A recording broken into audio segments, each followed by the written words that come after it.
Olá, sou a Sara Nino, você está aqui para mais uma live de estudos. Eu não pensou que eu esqueceria de você nesse sábado à noite, que a gente não tem o que fazer, porque eu não posso sair de casa. Então, estamos aqui de volta. Eu vou continuar a leitura desse livro, Abordagem Triangular no Ensino das Artes e Culturas Visuais, da Ana May Barbosa e da Fernanda Pereira da Cunha, a organização delas, né? E vou continuar mais um texto, né? Eu disse para vocês, não outras vezes, que é uma coletânea de artigos, né, acadêmicos a respeito de abordagem triangular, enfim.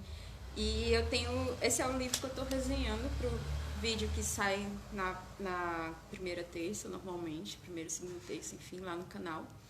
E eu gosto de... Estou fazendo essa experiência de ler junto com vocês, né? Assim, tipo, de estar presente nesse momento, dividir a leitura para que a gente siga juntos estudando, né? O texto que eu vou ler hoje é o texto número 1 da parte 4, que é o texto Leitura de Imagens na Educação Infantil, Imagens de Arte em Sala de Aula, da Rosana Fachel de Medeiros. Eu achei interessante porque hoje, coincidentemente, né, eu dei aula para a formação de professores sobre arte e educação. E aí, teve muitas perguntas interessantes, teve muitas perguntas interessantes sobre a questão de leitura visual e como é que você trabalha isso na educação infantil, enfim. E é uma coisa, um tema que a Ana May, ela persegue muito, assim, e até... A gente de artes, a gente fala bastante da questão da leitura, porque a leitura visual, ela te permite uma compreensão crítica das imagens, né? Então, e qualquer imagem, não é uma questão da gente, como é que chama? De você ler apenas obras de arte, mas você prepara a pessoa para que ela seja capaz de interpretar vários tipos de imagem, né? Então, vamos lá. Aqui funciona assim, eu vou lendo junto com vocês, né, comentando de pouquinho. Bom, este artigo apresenta uma situação de aprendizagem com imagens de arte na educação infantil, com 12 crianças de uma turma de Jardim B e todas na faixa dos 5 anos de idade. Aí a gente tem uma notinha de rodapé. Esse artigo foi realizado a partir do meu estágio curricular obrigatório para habilitação em Pedagogia e Educação Infantil pela Universidade Federal do Rio Grande do Sul, realizado no primeiro semestre de 2006. Para tanto, tive a orientação do professor Dr. Gabriel Junqueira Filho. A partir da abordagem triangular de Ana May Barbosa, procurei trabalhar uma de suas dimensões, a leitura de imagens, tendo em vista que nessa etapa de escolarização é comum que a arte fique restrita ao fazer. Então, ela tem também uma notinha explicando mais ou menos o que é a abordagem triangular, rapidamente. A abordagem triangular se alicerça em 3 instâncias, a gente já falou sobre isso. A leitura de imagem, o fazer artístico, contextualização. Resumidamente, os 3 verbos que a Ana May usa, né? Ler, fazer e contextualizar. Visando o ensino que a experiência artística e estética dos alunos seja o ponto de partida para as discussões em sala de aula. Barbosa defende um ensino que tenha como meta a imagem, a contextualização, a leitura de obra e o campo do sentido da arte, que devem ser elementos motivadores para a prática na sala de aula. Então, ela organizou esse texto em 5 momentos, e aqui ela vai apresentar esses 5 momentos. O primeiro deles, ela justifica a utilização da palavra leitura, que muitas vezes a gente entende por uma leitura de texto, né, o texto gráfico, enfim. E ela utiliza a palavra leitura no sentido mais abrangente, pegando a questão da imagem. Dessa forma, ler uma imagem implica analisá-la, relacioná-la com um determinado contexto, apreciá-la. No segundo momento, mostra o quanto as imagens ensinam. E no terceiro momento, 3 situações de aprendizagem que realizei com os alunos e suas leituras. Logo em seguida, aponto quanto a atribuição de significados frente a uma imagem depende das vivências e experiências de cada leitor. E como finalização, trago algumas considerações sobre essa experiência. Ok. Na leitura de imagens, né, que é a primeira parte que ela fala. A leitura de imagens, ela cita Paulo Freire, de 1995, deixa eu ver aqui só para ter certeza qual é o livro dele, é a importância do ato de ler, em 3 artigos que se completam. Então, Paulo Freire, 1995, se refere à leitura não somente como decifração de códigos da língua escrita, mas também como uma visão mais globalizada. Vale ressaltar que a Anna May, ela foi aluna do Paulo Freire, né? Então, por isso que a abordagem triangular ela é tão voltada para a formação crítica do cidadão, né? O autor ressalta a compreensão do texto a ser alcançada por sua leitura crítica. Implica a percepção das relações entre o texto e o contexto. 1995, página 8. Mesmo que o autor faça referência à leitura de mundo, há semelhança com a concepção de leitura de imagem, que propõe nesse texto como uma situação de aprendizagem. Dentro dessa perspectiva, ler uma imagem é o que fazemos ao refletir sobre aquilo que estamos vendo. É relacionar o conteúdo da imagem com o contexto no qual estamos inseridos. Conforme Pilar, 2004, ao lermos uma imagem, deixamos que algo entre em nossa intimidade e tome de conta dos nossos sonhos. Não há leitura se não houver esse movimento em que algo, às vezes, nos deixa vulneráveis, nos coloca em questão.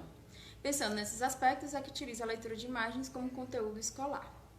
Então, essa parte é bem interessante. Também tem no vídeo que eu falei sobre... Boa noite, Tice. Que eu falei sobre o John Dewey. A gente tem uma questão da experiência, né? Que é o tocar do outro. Enfim, que você vive um momento singular, né? No momento em que você se depara com uma coisa que rompe o seu cotidiano, né? Então, a experiência ela é necessariamente sensorial, ela é necessariamente de contato. E aí, quando ela fala assim, a leitura ela vai te afetar de alguma maneira, você vai ficar vulnerável àquela imagem, àquela mensagem. Então, isso é muito rico, né? Vou passar aqui para a citação dela, da Ana May Barbosa. Prepararia os alunos para a compreensão da gramática visual de qualquer imagem. A gramática visual consiste em toda a linguagem de questões a respeito da visualidade, né? A gente vai falar de linha, de imagem, artística ou não, na sala de artes, no cotidiano. Torná-los conscientes da produção humana de alta qualidade é uma forma de preparar a pessoa para compreender e avaliar todo tipo de imagens, conscientizando que estão aprendendo nessas imagens. Aí vai entrar o que ela falou sobre a leitura crítica, né? A partir do momento que você se depara, da Anna May, a partir do momento que você se depara com uma imagem, você ler ela criticamente, né? É importante para a sua formação enquanto cidadão. E sempre voltando para a questão do Paulo Freire, né? De quem ela foi aluna. Então, como é que eu já me esqueci o nome dela, que a Rosana, ela vai falando a respeito de como é que ela começa essa experiência dela, né? As imagens ensinam. Ao pensar nos diferentes ensinamentos proporcionados pelas imagens, como, por exemplo, o que é ser bonito, feliz e bem-sucedido, considero que é fundamental importância que o professor leve para a sala de aula algumas imagens diferentes. Dessa forma, ele poderá possibilitar aos alunos um momento de reflexão sobre esses artefatos culturais, uma vez que as imagens nos ensinam mesmo que, num primeiro momento, nós não percebamos esses ensinamentos. Acontece, e isso ela vai colocar na citação da Barbosa também, da Ana May Barbosa, é que nosso aprendizado com as imagens ele é muito informal, né? A gente tem imagem o tempo inteiro. Então, assim, eu tenho imagem publicitária, tenho imagem de propaganda, tenho imagem de obras de arte, tem imagens que eu mesmo produzo, tenho a minha própria imagem. E aí, esse ensinamento, ou esse aprendizado que eu vou tendo com as imagens, com o visual, ele é muito informal e ele é muito imediato. Então, o que acontece na leitura visual é você conseguir se apropriar daquilo que está sendo passado, ler, né? Ler e aprender criticamente com isso. Então, existe um direcionamento do seu olhar, que não necessariamente acontece sempre. Precisa ser educado isso. Assim, a gente não aprende a ler imagem, tipo, não nasci sabendo, né? Você tem toda uma construção para isso. E essa construção ela vai contribuir bastante com o seu processo de aprendizagem no geral e com o seu processo de formação de pensamento crítico. Então, a citação que ela coloca da Ana May Barbosa é muito boa nesse sentido. A maior parte de nossa aprendizagem formal se dá através da imagem. E parte dessa aprendizagem formal é inconsciente. A imagem nos domina porque não conhecemos a gramática visual, nem exercitamos o pensamento visual para descobrir sistemas de significação através das imagens. Quando ela coloca aqui também sobre a questão de ser bem-sucedido, quando eu falo para vocês, uma pessoa feliz, bonita e bem-sucedida, o que acontece muitas vezes na nossa sociedade racista é que nós temos a imagem de uma pessoa branca nesse momento, e mais do que isso, de uma pessoa, de um homem, né? E aí, por que a gente está refletindo sobre isso? Porque a partir do momento em que eu treino o meu cérebro para fazer a leitura visual, para fazer um pensamento crítico a respeito das imagens que eu recebo cotidianamente, eu passo a entender que ser bonito, feliz e bem-sucedido passa a ter vários significados, e não somente a de um homem hétero branco, né? E isso é muito importante para a construção de representatividade, para a construção de identidade, para quando as crianças, né, no caso a gente está falando de educação infantil, as crianças se perceberem, ter a representatividade, né, se perceber como uma pessoa bonita, feliz e bem-sucedida, não necessariamente seja a Cláudia Leite. Enfim, dessa forma, acredito que quanto mais dermos oportunidade aos nossos alunos para pensarem sobre o que estão vendo, mais preparados eles estarão para compreender os ensinamentos que lhes são transmitidos, mesmo que inconsciente por essas imagens. Então, eu tenho uma perspectiva de que eu vou ensinar a pessoa a ler imagem, a criança a ler imagem, para que mesmo inconsciente ela passe a refletir, ela esteja sempre preparada para isso. Para fazer esse exercício de leitura de imagens com uma turma do Jardim B, de uma escola pública da cidade de Porto Alegre, do Rio Grande do Sul, optei por, dentre os diferentes tipos de imagem com que as crianças têm contato, pelas reproduções de obras de arte, mais especificamente as pinturas. Primeiro, por ser um tipo de imagem que as crianças normalmente têm pouco acesso, segundo elas, se não tem nenhum dado sendo citado aqui. Primeiro, por ser um tipo de imagem que as crianças normalmente têm pouco acesso, e também porque essa situação estivesse relacionada com um projeto maior sobre brincadeiras que explicitarei a seguir. As leituras das crianças do Jardim B. A partir de um projeto maior, chamado Resgatando Brincadeiras Infantis, busquei uma forma diferenciada de trabalhar com jogos e brincadeiras em sala de aula. Para isso, selecionei 3 reproduções de pinturas de 2 artistas nacionais e um artista estrangeiro, que apresentam brincadeiras infantis como tema para que as crianças fizessem suas leituras a partir dessa imagem. As imagens são A Roda, do Milton da Costa, Gabriele Jean, do Renoir, e Na Rua, do Carlos Ciliar. É interessante você sempre, na escolha das imagens que você vai trabalhar para a leitura de imagens, atente sempre para a representatividade. Você pode escolher, é muito bom escolher 2 artistas nacionais e um internacional consagrado, enfim, para que você faça essa leitura. Mas aí entra também na questão de, precisa ser 3 homens, né? Sempre tentar procurar representatividade negra, representatividade feminina, enfim. Continuando. Na sala de aula, com as crianças sentadas em roda, apresentei as reproduções das 3 obras para elas, cada uma delas em um momento diferente do projeto. Primeiro eu mostrava a obra ao mesmo tempo para todas as crianças e deixava que elas falassem suas impressões sobre as mesmas. Em seguida, eu passava a imagem para que cada criança olhasse em suas mãos e individualmente fizesse comentários sobre ela. Nesse momento, todas as crianças presentes falavam sobre a imagem. Nenhum dos alunos negou-se a expressar suas opiniões sobre as pinturas, o que possibilitou que esses momentos fossem riquíssimos. Saudades e educação infantil, né? Isso aqui no ensino médio. Beijos, meus alunos do ensino médio, mas, gente, é real. Enfim, meus objetivos com essa pesquisa foram proporcionar às crianças o contato com as reproduções de obras de arte, nesse caso de pinturas, de diferentes autores, e também possibilitar à turma um olhar reflexivo frente a essa produção, pois a partir desse exercício elas podem se tornar capazes de compreender e avaliar todo tipo de imagem, citando a Ana May Barbosa de novo. A primeira imagem que ela apresentou foi A Roda, do Milton da Costa.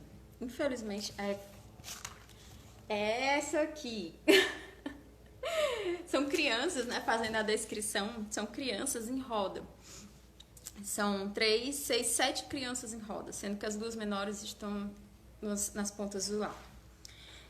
A primeira imagem foi essa da roda, de 1942, a qual retrata um grupo de meninas brincando de roda em um espaço externo. Assim que apresentei a obra para as crianças, perguntei-lhes o que elas estavam vendo, o que essas pessoas estão fazendo, onde elas são, etc. Apresento agora algumas das leituras das crianças frente à imagem. E essa é a parte bem interessante, é quando as crianças vão falar a opinião delas, né? O Gabriel disse, elas estão rezando porque é de noite. A Ana falou, elas primeiro construíram uma barraca, depois foram brincar de roda. E a Nathalie falou, elas estão dançando. Sobre a leitura que as crianças fizeram em relação a essa imagem, foi possível perceber que na leitura da Nathalie, por exemplo, ficou evidente o quanto essa significação atribuída por ela, elas estão dançando, está relacionada com a sua realidade, com a sua vivência, tendo em vista que ela foi a única a fazer relação da roda como sendo uma roda de dança. Penso que provavelmente isso se deve ao fato dela fazer balé 2 vezes por semana, e a cena apresentada na obra assemelhasse a alguma das suas coreografias aprendidas, fazendo-a relacionar as suas 2 situações, a brincadeira de roda e o dançar. A influência das aulas de dança na leitura de Nathalie também apareceu no sentido que ela atribuiu a obra na rua, que apresentei em outro momento nesse texto mais adiante. Essa parte é interessante porque quando a gente vai fazer uma leitura de obra, a gente sempre parte do repertório imagético que a pessoa já tem, né? Então, assim, por mais que sejam, são crianças de 5 anos e tal, elas não conhecem muitas obras de arte, mas elas conhecem, por exemplo, brincadeiras de roda. Conhecem dança, né? No caso da Nathalie, ela faz balé. Elas conhecem, no caso do Gabriel, o que é rezar, né? Então, você parte daquilo que a criança conhece para você fazer a interpretação da imagem. E isso é muito Paulo Freire, né? Muito freiriano. Enfim. Assim também é interessante pensar na leitura de Gabriel para essa imagem, o Gabriel que eu já estava falando. Elas estão rezando porque é de noite. O aluno provavelmente atribuiu esse significado à obra porque o hábito de rezar deve fazer parte do seu dia a dia e ser realizado à noite antes de dormir. Isso é que é interessante também, ele atribui a uma coisa que ele já vive, né? E se para ele se reza à noite, então deve ser noite que elas estão rezando. A segunda imagem foi uma pintura de Renoir intitulada Gabrielle e Jean, de 1895. Então, ela representa uma mulher e uma criança brincando com uma boneca e com algumas miniaturas de animais de brinquedos sobre uma mesa no interior de uma casa. Depois de apresentar a imagem, fiz os seguintes questionamentos para as crianças. Quais as cores nessa tela? De que as pessoas estão brincando? Que título você daria para essas obras? Também é interessante atentar para as questões que você faz para a criança, né? Para que você direcione minimamente o olhar. Sim, você tem uma interpretação, né? Você sabe que as crianças estão brincando, mas você procurar atenção para as cores, para quem é que está nessa imagem. Nós temos aqui 2 pessoas, né? Caso, uma mulher e uma criança. Eu já sei que o título da obra é Gabrielle e Jean, imagino que a Gabrielle e o Jean sejam parentes, né? Eles estão brincando, imagino que sejam eles. E aí, quando você pensa assim, as crianças, com quem que eu brinco e tal, com o meu... Pode ser a mãe dele, pode ser a irmã mais velha, enfim, o que eles estão fazendo. E aí todas essas questões vão surgindo, né, ao longo da leitura da imagem. A Ana disse, uma mãe e um bebê brincando de celeiro. Carolina, a mãe está brincando com o bebê. Nathalie, a mãe e a filhinha estão brincando. Ela está fazendo assim e mostra o movimento com a mão, com a boneca. O Gabriel, a mulher e a criança, que não é um bebê, é um menino, estão brincando de celeiro. A Júlia disse, a mãe e a filha estão brincando na fazenda. Foi interessante perceber na leitura dessas crianças sobre essa obra que somente uma delas disse que quem estava brincando com a mulher ou com a mãe era o menino. Olhar para a criança da pintura e indicá-la como uma menina, que foi o que aconteceu com a maioria das crianças, talvez tenha ocorrido pelo fato de que a criança que está representada nessa pintura tem os cabelos quase na altura do ombro e usa vestimenta de época, afinal era 1895, que deixa dúvidas sobre o seu sexo, e ainda por ser esta criança quem está segurando a boneca. Como normalmente e socialmente são as meninas que brincam de boneca, a maioria das crianças da turma do Jardim B rapidamente concluiu que aquela criança era uma menina. Aí entra de novo nas questões que a gente estava falando sobre formação, né? No pensamento crítico.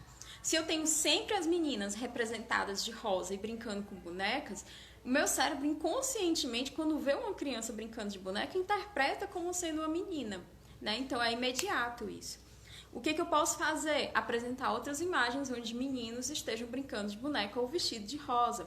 E o contrário, né? Meninas estejam jogando futebol, estejam vestindo a roupa que elas quiserem, alô Damares, enfim. E aí você entender que as crianças fazem parte de um universo maior, onde os brinquedos não são separados por sexo. Eu só vou conseguir isso a partir do momento em que eu mudo as imagens que são colocadas para as crianças, né? A partir do momento em que eu mudo o acesso a ela de determinados tipos de brinquedo. No momento em que eu deixei as crianças expor sua opinião, não quis intervir com questionamentos do tipo: por que tu achas que é uma menina ou um menino? Pois como essa situação ocorreu na rodinha, pensei que esse tipo de mediação pudesse influenciar a opinião das outras crianças. E meu interesse naquele momento era perceber qual a significação que as crianças iriam atribuir para a obra.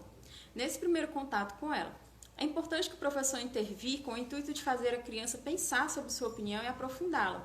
Mas esse não era o objetivo no momento. Também a gente tem essas questões que vão entrando aos poucos, né? A última imagem que apresentei para as crianças foi Na Rua, 1940, do Carlos Ciliar. Figura 3.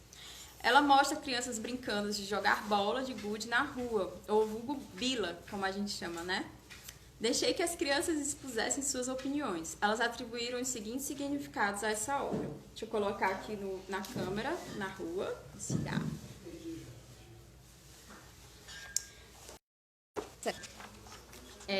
A opinião das crianças, né? A Júlia diz: eles estão brincando de bolinha e as mulheres estão olhando. O Gabriel falou: são chineses. A Gabriela: eles estão jogando bolinha de gude. A Nathalie: os meninos estão jogando e as meninas estão se vestindo para ir no balé. A Helena: eu acho que eles são escravos e eles estão jogando bolinha e estão tristes. Entende a importância de você mostrar imagens diversas de representatividade para as crianças? Porque isso daqui são as leituras que elas fazem aos 5 anos de idade. Então, aos 5 anos de idade, a Helena, ela acha que pessoas negras são necessariamente escravizadas. A Nathalie acha que necessariamente as meninas que fazem balé, né? E os meninos jogam bola de gude. E o Gabriel, sabe Deus por quê, pensou que as pessoas eram chinesas.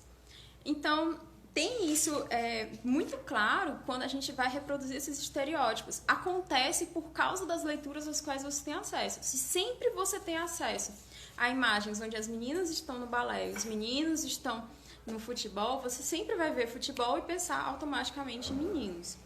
Você sempre vai ver balé e pensar automaticamente em meninas. E aí, a pior, que pra mim eu acho que bateu mais forte, foi essa opinião da Helena, quando ela fala que eles são escravos, pelo fato de serem negros, e que eles estão tristes, né? Porque ser escravo deve ser triste. Então, imagina assim, o pouco contato que essa criança tem com imagens de pessoas negras felizes ou bem-sucedidas ou não escravizadas, livres, simplesmente livres, né? Então, isso é muito importante também. A significação, por exemplo, que Nathalie expressou a partir dessa obra, os meninos estão jogando e as meninas estão se vestindo para ir no balé, demonstram quanto os sentidos atribuídos a uma imagem são comprometidos com o contexto e com as vivências de cada leitor, tendo em vista que ela, como mencionei anteriormente, faz aulas de balé, estando a dança muito presente na sua vida. Talvez por esse motivo, ela enxergou na obra meninas que estavam se arrumando para ir ao balé, algo que normalmente ela faz. Foi curioso perceber que nesta obra não há, ao menos não explicitamente, meninas representadas, só meninos. Mas analisando a obra e buscando atribuir sentido a ela, percebi que há uma pessoa que está afastada e por esse motivo não é possível visualizar com clareza seu rosto, nem tampouco seu vestimento. Assim, não é possível definir com certeza se essa pessoa está usando vestido, saia, calça ou bermuda, o que instaura a dúvida no leitor que não pode se afirmar se a figura representada é um menino ou uma menina. Para Nathalie, é uma menina. E aí volta as questões sociais de novo. Por que quando uma pessoa está usando a bermuda, eu suponho que o gênero dela é masculino. Quando ela está usando uma saia, eu suponho que o gênero dela é feminino, pelas questões das imagens que chegam até mim. Se sempre chegam imagens de mulheres usando saias e homens usando calça, meu cérebro fica acostumado a identificar assim. O seu cérebro vai se acostumar, certo? Sempre vai se acostumar. Ele é feito para isso, para gastar o mínimo de energia possível fazendo os seus pensamentos, construindo seus pensamentos, para que você possa gastar energia com coisas mais que você considera mais importantes, digamos assim. Então, algumas coisas ele vai automatizar, realmente. Então, é por isso que é importante que você mostre na sala de aula, principalmente na educação infantil, uma quantidade de imagens e diversidade muito grande, para que essas crianças elas saiam com uma formação mais ampla e saiam com padrões menos estereotipados, né? Então, vamos continuar. Ao analisar as significações das crianças, pude perceber que elas foram bem diversificadas, especialmente para essa última imagem. Tal diversidade de leitura revela que cada indivíduo, explicitamente ou não, relaciona o visto com o vivido, ao fazer análises desse tipo. Também foi possível notar que suas leituras partiram do que estava posto nas imagens, mesmo que, em um primeiro momento, nos causasse estranhamento, como, por exemplo, quando Gabriel visualiza chineses na obra de Silla. Contudo, sua leitura não foi aleatória, tendo em vista que o estilo da pintura que o artista faz, ele faz com que os olhos dos meninos representados remetam aos olhos de pessoas orientais. Dessa forma, a leitura realizada por esse aluno torna-se ainda mais compreensível e instigante, ao levarmos em consideração que, segundo a teoria semiótica, a leitura de qualquer imagem deve sempre partir dos elementos presentes na imagem. Isso é interessante também porque na descrição de imagens, né, quando a gente faz a descrição de imagens, normalmente o que acontece muito, por exemplo, eu estou vendo uma mulher de véu e eu não vejo os cabelos dela. Então eu acabo relatando o que eu não estou vendo, sem saber ou não se ela tem cabelos. Isso eu acho bastante interessante porque, pela minha experiência, pessoas têm cabelos, entende? Então sempre você vai relacionar com as coisas que você viveu antes. Sempre você vai relacionar com o repertório imagético que você tem antes. A Nini, toda vez que ela vê uma mulher adulta com uma criança, ou enfim, com um bebê, ela chama de mãe. Ela pensa que é mãe. Toda mulher adulta é uma mãe. E aí, agora, aos poucos, ela vai desconstruindo isso. Mas isso faz parte do repertório imagético, né? Toda pessoa tem o seu repertório imagético a partir do momento que ela vê, né? Os sentidos atribuídos. Como podemos observar no item anterior, as leituras das crianças em relação à mesma imagem foram diversificadas. Isso não é de se estranhar, uma vez que, de acordo com Pilar, 2001, página 13, o olhar de cada indivíduo está impregnado com experiências anteriores, associações, lembranças, fantasias, interpretações, etc. O que se vê não é dado real, mas aquilo que se consegue captar e interpretar acerca do que é visto, e o que nos é significativo. Então, todas as vezes você vai partir da sua experiência, né? Enfim, foi isso. A partir da afirmação da autora, pude perceber que as crianças fizeram essas leituras e não outras, devido a elementos que estavam presentes nas imagens, e também em virtude de suas vivências e lembranças. Uma vez que o ato de olhar está comprometido com o passado, tendo em vista que, segundo Rose, 2003, página 19, o significado surge a partir do mundo do leitor, pois não existe interpretação desconectada do que se vive. Tanto é assim, tem uma história que os indígenas, né, os indígenas brasileiros, eles não teriam conseguido identificar as caravelas portuguesas quando chegaram. Eles não conseguiam ver aquilo, porque aquilo não fazia parte de maneira nenhuma do repertório deles. Então, era muito difícil enxergar uma coisa que você não imagina que possa existir, né? E isso é também um momento em que a gente relaciona com as nossas experiências anteriores, né? Essas discussões de significado se devem também ao fato de que, conforme a teoria semiótica, o sentido não está pronto. Tá aqui. Essas diferentes atribuições de significado se devem também ao fato de que, conforme a teoria semiótica, o sentido não está pronto e acabado nos textos, mas ele surgirá na relação entre o destinador, nesse caso as obras de arte, e o destinatário, as crianças. A esse respeito, Oliveira afirma que a semiótica fundamenta que o significado não está nas coisas, na ordem do mundo, mas na ordem da cultura. Você vai passar significados a partir da sua experiência, a partir das suas culturas, a partir da sua cultura. Nessa perspectiva, o sentido não está nos objetos, mas na relação que o leitor estabelece com eles. A Dewey, em sua experiência, né? O objeto só vai existir significativamente para mim, aquilo só vai ter algum significado para mim a partir do momento em que eu tenho uma experiência com ele. Assim, o significado de determinado objeto ou imagem dificilmente será o mesmo para duas pessoas. E por isso a gente tem que tomar cuidado tanto com a liberdade de interpretação das crianças, né? Porque dificilmente uma pessoa vai interpretar do mesmo jeito que a outra, já que elas duas têm experiências diferentes. Então, é importante que você dê essa liberdade também de abordar as obras de arte. Uma vez que, na busca por dar sentido ao mundo e ao que se vê, cada leitor utiliza-se de seus conhecimentos prévios e suas vivências. Algumas considerações. Finaliza esse texto reiterando a importância da abordagem triangular para a educação em artes visuais e para a formação dos alunos. Especialmente para esse texto, a relevância de uma abordagem que possibilita aos educandos um momento para apreciar imagens e pensar sobre o que estão vivendo, tendo em vista que, na atualidade, vivemos rodeados por imagens e não fomos educados para pensar criticamente sobre elas. Em relação à quantidade de imagens com as quais convivemos na atualidade, Rossi afirma que hoje vivemos a chamada civilização da imagem. Dessa forma, somente a partir de uma análise crítica dessas imagens teremos consciência de que somos destinatários de mensagens que pretendem impor valores, ideias e comportamentos que não escolhemos.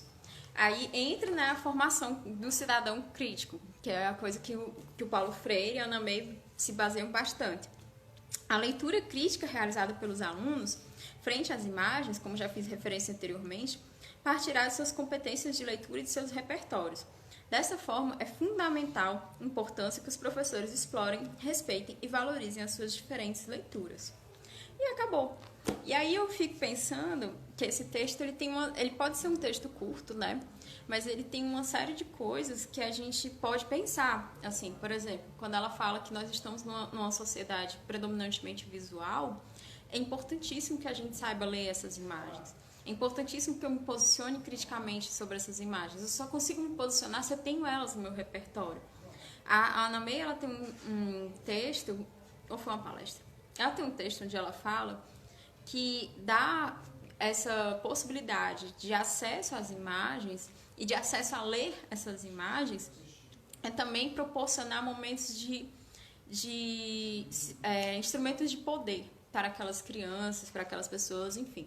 Por exemplo, quando uma pessoa tem acesso a uma imagem de arte consagrada, como, por exemplo, um Van Gogh, uma Mona Lisa, uma obra de arte já colocada como obra de arte no mundo, enfim, criticamente, essa pessoa tem, principalmente, por exemplo, no caso da Mona Lisa, do Van Gogh, você está falando de pinturas, de obras que são importantes para a história da humanidade, né?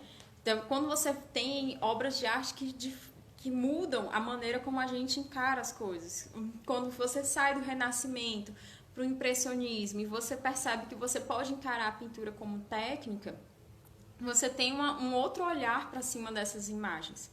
Então, o que acontece? Você vai poder interpretar criticamente e você vai, a partir do momento que você tem mais repertório imagético, quando você tem mais leitura de visual, quando você se posiciona criticamente através das imagens, pelas imagens que você recebe e produz, então você tem uma formação crítica do cidadão, sabe? Do cidadão, da cidadã.